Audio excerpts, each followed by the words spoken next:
What's up, guys? We are back with another NECA Toys TMNT review, taking a look at a set of figures that I wasn't really sure I'd have yet. Ironically, as soon as they went live online, like, I kid you not, like literally the minute that they were going live on the website, on Target.com, I had them in hand in the store. So we're taking a look today at TRAAG and Granitor. We finally got a rock, guys. And Granitor, of course, is very important because we didn't have a vintage figure for him, and we had one for TRAAG, but he was so different. They might as well be different characters. These guys do, of course, come in that standard style box for the cartoon line. So figures in the big, massive window here. This box is just huge. You've got some cartoon style artwork down there on the bottom with the Turtles logo. Product shots for each figure on the side panel, and then the back of the box has got a cross sell with some other upcoming figures and Metalhead, along with a little write-up, and then you've got a bigger shot of both figures. One little odd tidbit to keep look for when you get yours is that there apparently is a misspelling on the Triceraton Infantryman cross sell, so they stickered over it with another replacement piece. So that's kind of a weird thing. You don't see that too often. But let's do it. Let's rip these guys out and take a look. And here they are out of the package, our original cartoon TRAAG and Granitor figures from NECA Toys. These two are figures that I've really been looking forward to. I really like all of the Dimension X stuff when it comes to the original cartoon. I mean, Krang, obviously, but Neutrinos, the Rock Soldiers, stuff like that.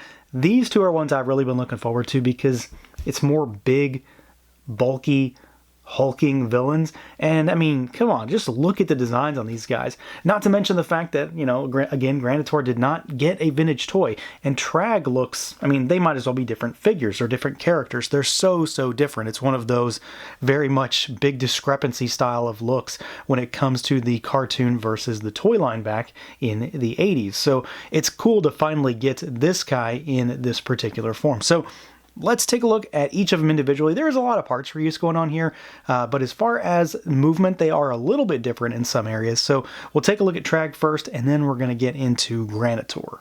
So this is obviously a brand new body as far as NECA goes. We've never seen anything like this before, but it's not unfamiliar stuff. It's very much par for the course when it comes to this toy line. And I will say that one thing that is very different about these figures, not necessarily the body style or how they move, it's how, well, I guess it is how they move, because I haven't had to heat either of them up. There have been no stuck joints on either figure anywhere. Some of them are almost a little bit loose, which is kind of a different problem, just, you know, in a different direction. But this is a far cry away from, say, like Bebop or Rocksteady or Slash and Leatherhead, where I had to really heat those two up in particular. These guys just sort of started moving right out of the box, so that's always good. So to start with, we've got a head that can look up really far. He can look down pretty good. There is a tilt side to side really well, and then full rotation, of course. The arms go out at the shoulders here, about this far. They really don't go out all that far, especially on that side. This side goes out a little bit further because just the way it's sculpted, they seem to lock in place right about there because they're sort of craggy, rocky textures. So there's different angles and different cuts. The arms are not symmetrical. You've got full rotation.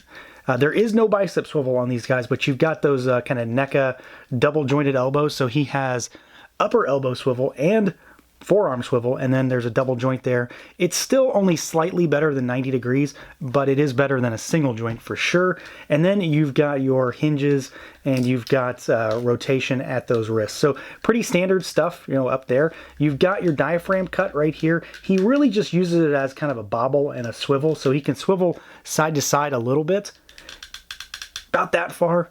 You can hear it kind of creaking, and then you've got tilt side to side. Not much forward or backward because he's kind of narrow, so he hits his abdomen really quickly. Legs go out about this far. Pretty good, not too bad, but they don't do full rock splits. You can kick forward if you twist those legs up, and his knee is kind of crooked, so it's not straight. It's just sort of supposed to be that way. He kicks backward a little bit. There is a thigh cut up there. Only single jointed knees on these guys, and they really only kick back slightly. There is not a whole lot of room there. They are, again, kind of creaky, but you know, you've got your rotation, and it's just a little bit of a kick backwards. You've got rocker, and then you've got hinge. Hinge mostly goes backward more than it goes forward, but it's a little bit. And then, of course, again, the rocker there. So they move pretty good. It's not exactly unexpected. I don't think some of the textures and the way he's sculpted really precludes him from moving in certain ways, just because you've got all these big kind of craggy, rocky features that are going everywhere. But at the same time, I haven't had any real issues getting him posed. It's just a matter of working with what you got. And I think he moves pretty well. I really dig everything about this head movement because it works so nicely just to get him going all over the place. And then the implementation of those double jointed elbows helps quite a bit on this figure as well. Of course, you know where I'm going next. Visuals, aesthetics, the overall design.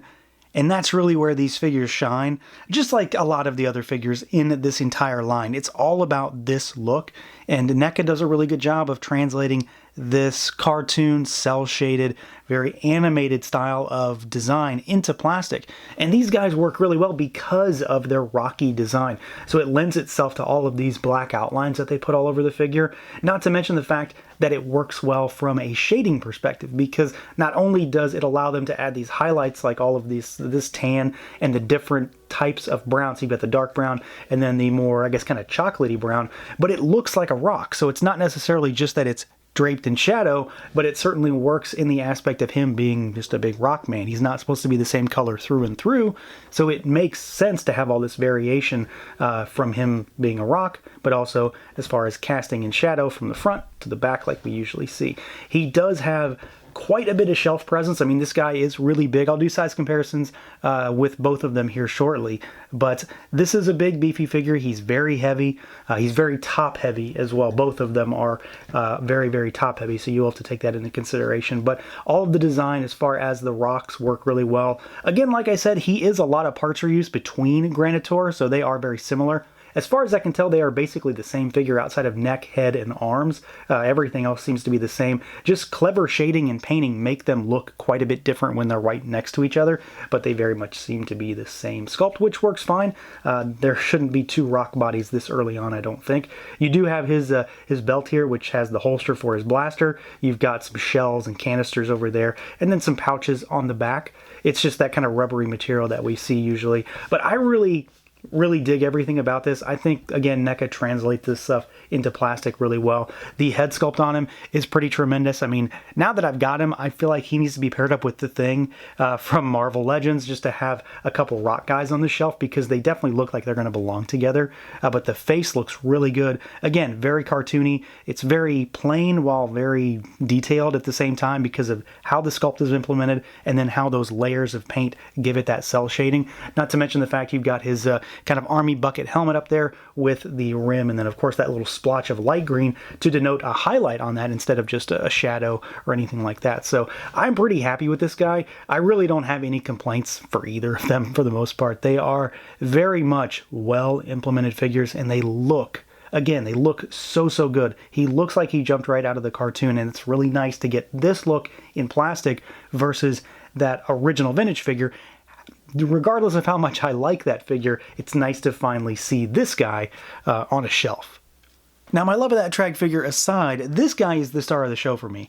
Granitor is just the focus because of a couple reasons. Well, I like his design to start with. I've always been a fan of this design over TRAAG. I just think it looks cooler, just in a general sense. But he never had a figure like this. So not only did he not get a vintage figure, but we finally get a figure of him that looks cartoony. And I think he just looks fantastic. I mean, this again is an instance where this design in NECA's hands translates to plastic really well. And yeah, he also moves pretty well too. He is, again, very similar to TRAAG, but there are a few obviously noticeable differences because of his design. The first of which is the head and the neck, because this might be one area where I have a little bit of a cause for concern, but at the same time, it's fine, at least right now. So Granitor has this really spindly neck, and it's inside here, like it goes way down in the cavity there. It's all the way down in there, and it moves. It moves all over the place inside there, and then the head is independently articulated on top of it, so he can look really far up. he can look really far down, and then he goes all the way side to side and then full rotation. My only concern is that over time, is that going to snap? Is it going to break? Is it going to tear? It seems fine right now. I'm not raising any alarms or anything, but maybe if you're going to be careful on any part of this figure, it's going to be that area. Let's say that. The arms go out pretty good. Again, though, they would have better range than TRAAG's if he didn't have these massive shoulders. So he's got these massive shoulders, and they hit his chest, his just sternum or whatever, pretty quickly. He rotates all the way around without any issues, and there is, of course, no bicep swivel on this guy. He's got the double jointed elbows as well, and then they do rotate at the top and the bottom there, and then you've also got your hinges and rotation at those wrists. So he's very similar to TRAAG in many respects. The big difference is the shoulders and the head here. The torso is pretty much the same, so you've got a little bit of back and forth, but it doesn't really do anything. Tilt side to side, and then you've got rotation, but only so far. The legs go out about that far, and then they kick forward. They do kick backward ever so slightly. You do have your twist up there. We've got our single jointed, but very minuscule knee, which is just creaky, and then you've got the rotation there, you've got your rocker, and then you've got hinges down at those ankles. So he is very, very similar because, again, they do share a lot of parts. As best I can tell, they share the torso, they share the legs, they probably share, I'm pretty sure they share the elbows down to the hands. The big difference is neck, head, upper arms, shoulder area. Otherwise, though, he does move pretty well. I still really, really like this. It works so well. He is kind of goofy looking just from the neck up, or including the neck, but it moves exceptionally well. I would just still maybe just be a little careful when you're moving that around, and don't be too heavy-handed with it, because it is just a big kind of beanpole thing sticking out of his shoulders there.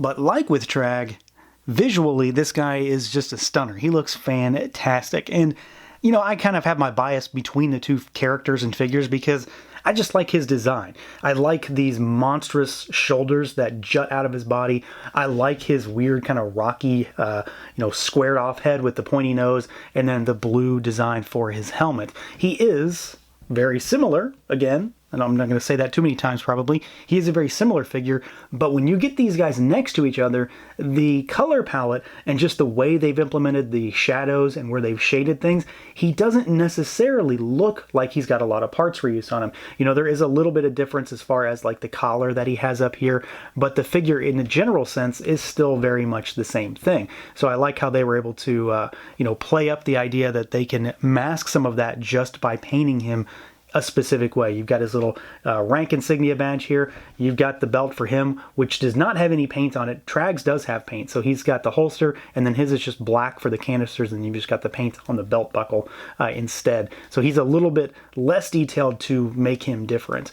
But I think he looks great. The shading, the color palette, just the grays in general are very cel shaded, very animated style. And again, his design translates to figure form really, really nicely. It's all about the head sculpt for me. This goofy neck that he's got jutting out, those kind of triangular evil eyes, and then these big monster shoulders. They work really well. He looks even more imposing and more hulking than TRAAG, so it's a really, really nice change of pace between the two figures, while at the same time making it quite obvious that they very much go together. So this guy is definitely my favorite of the two, not because he's necessarily better, but I think he looks really good, and I think NECA did a fantastic job of translating a design that I already liked into a really, really massive figure. Now, as far as accessories goes, these guys are kind of light, honestly. That's maybe the one difference when it comes to this set versus any other, truly, because so far they've all been really, really stacked, and this one is pretty minuscule. I'm assuming it's, mostly because of the fact that, well, there is a lot of new figure here, so they had to make some concessions, maybe. They still come with a couple decent things, and then there is, of course, kind of a really weird, funny thing that they've come with also. So to start with, you've got two of these kind of blaster pistols. I kind of wish that TRAAG had his Rockalizer. He had a unique gun at one point, but I do like the fact that they both come with one of these. I like the sculpt on it. I really like the paint and the color scheme. It is kind of difficult to get it into their right hand, and it's kind of loose in their left, so your mileage may vary on that, but otherwise it's a pretty solid weapon, and at least they do have the one. We've got a canister, which is just gray, little black detail. And then we've got a Dimension X Communicator, and this one has Krang on it this time around. So we've got a handful of these at this point with various characters on it. So of course the one that makes the most sense for these guys is to have Krang, and that's mostly it as far as, you know, stuff that they can sort of truly use. But there is, you know, kind of one little extra goodie that they've included in there, kind of like when they did the Wave 2 Turtles, where they had a bunch of the extra stuff like the comic books and the standees for Bebop and Rocksteady. We've got these wanted cards for the neutrinos, and it's probably kind of hard to actually show these on camera now that I think about it, because they are translucent and very, very faint. So you've got all three of them here, and they're done up in kind of like a plastic film, and you've got you know, it just says wanted, it's got their names, and then it's got a picture of each one on there. We'll see if I can get some better shots of these elsewhere, but I'm happy that they came with these. At least it helps kind of round out the set, fill it out a little bit, and likely hint, at least to me, that NECA is going to get us some neutrinos down the road, because I absolutely need these guys. So not the greatest amount of accessories, but they still have a pretty decent spread overall. Now, as far as size comparisons go, we've got our rock soldiers here on the outer edges, and then you've got a foot soldier there in the middle, just to give you an idea of what they look like with one of those. So we'll keep it kind of within the line for right now. So there's a foot. Here is a turtle, and you can see, I mean, Donnie is absolutely just dwarfed by them. We'll go with something a little bit bigger. Here they are with Rocksteady, and even he doesn't really look all that big next to them. And Bebop is, I mean, he's not too much bigger, but you can see that he is not exactly big by comparison anymore either. So there is a lot of rocky plastic here when it comes to your turtle display now. And then maybe for some stuff outside of the line, here he is, or here they are rather, with the Beskar Mando. Let's go with, because I've still got him around right now, the Wicked Cool Toys Master Chief. He is taller, but of course not nearly as beefy and bulky. What about something else from NECA that works on a larger scale? Here they are with Kong.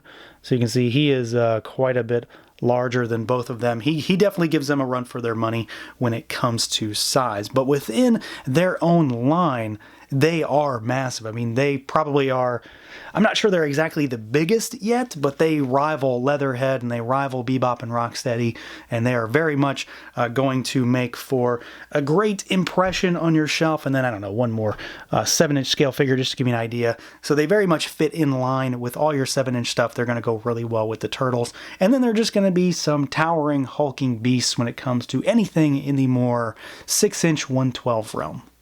So overall, I am really happy with this set. There is maybe a few drawbacks here and there, but nothing that's really a true negative. They do have some interesting, challenging articulation in certain places. They definitely aren't the most dynamic, but at the same time, they're rock guys, so I'm not too beat up about that. They aren't really supposed to be.